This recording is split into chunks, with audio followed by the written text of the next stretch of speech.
Saudara-saudara sekalian, salam damai sejahtera dalam kasih Tuhan dan selamat berjumpa kembali dalam edisi renungan hari ini. Hari ini Senin 7 Juni 2021, pekan biasa ke-10. Referensi renungan hari ini diambil dari surat kedua Rasul Paulus kepada jemaat di Korintus, bab 1 ayat 1 sampai dengan 7. Bacaan Injil diambil dari Injil Matius bab 5 ayat 1 sampai dengan 12. Saudara-saudari terkasih, hidup bahagia menjadi dambaan dan keinginan semua orang tanpa terkecuali. Tidak ada orang yang ingin merasakan penderitaan dalam hidupnya karena mereka tahu ada kebahagiaan yang bisa diperoleh. Akan tetapi, tentu saja kebahagiaan masing-masing pribadi berbeda-beda. Ada yang merasa bahagia karena memperoleh sesuatu, dan ada yang merasa bahagia karena bisa terlepas dari sesuatu. Dalam bacaan-bacaan hari ini, Yesus dan Paulus memberikan pemahaman yang benar terkait dengan kebahagiaan.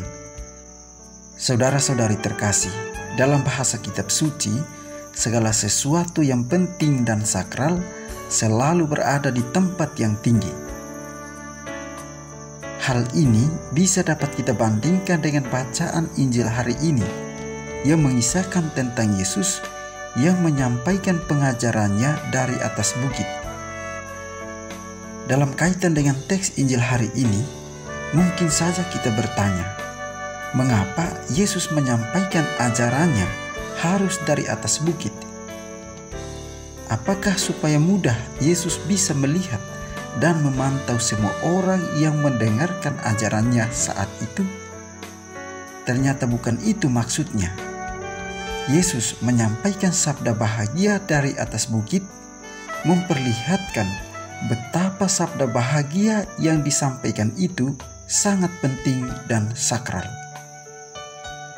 Saudara-saudari terkasih, ada dua hal pokok yang hendak disampaikan dari rumusan sabda bahagia Yesus ini, yakni tentang waktu saat ini, waktu sekarang, dan waktu yang akan datang. Terkait dengan waktu sekarang, Yesus mengatakan, berbahagialah pada apa yang terjadi, apa yang dialami, dan apa yang dilakukan saat ini. Dan tentu saja, apa yang kita kerjakan saat sekarang memiliki dampak untuk masa yang akan datang. Kuncinya ialah melakukan semua yang kita kerjakan itu dengan rasa bahagia. Selain itu, juga harus bahagia dengan setiap peristiwa yang kita alami saat ini. Menjalankan segala sesuatu dengan bahagia akan memotivasi kita untuk melakukannya secara benar, sabar, penuh perjuangan, sekalipun harus melewati banyak kesulitan yang dihadapi. Sabda bahagia juga mengundang harapan akan kebaikan yang akan diperoleh. Yang miskin di hadapan Allah akan memperoleh kerajaan surga. Yang berduka cita akan dihibur.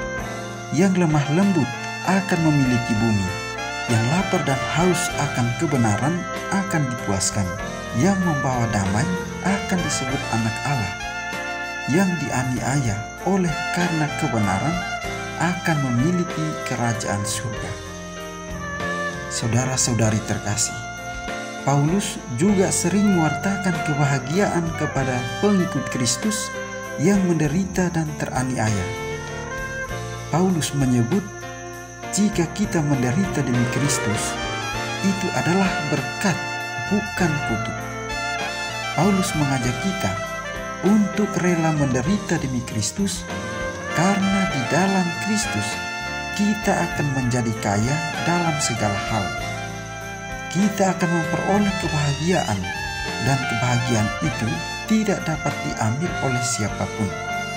Saudara-saudari terkasih, sebagai orang Kristiani, kita diajak, bahkan dituntut untuk berani keluar dari zona nyaman melawan arus dunia yang terkadang bertentangan dengan kebenaran iman, bahwasanya kebahagiaan bukan terutama lahir dari kenikmatan duniawi semata, melainkan lahir dari ketika kita melakukan sesuatu yang benar. Dengan ini hendak dikatakan bahwa setiap orang yang tekun dan setia melakukan perbuatan baik, yang hatinya tertuju pada Allah dan cintanya tulus kepada sesama, akan mendapat pahala penebusan dan kebahagiaan pada hari ini, juga dijamin hidupnya pada hari yang akan datang. Orang seperti inilah yang disebut oleh Yesus sebagai orang yang berbahagia. Bahagia di dunia, selamat di akhirat. Kita pun berdoa kiranya Tuhan senantiasa memberkati kita.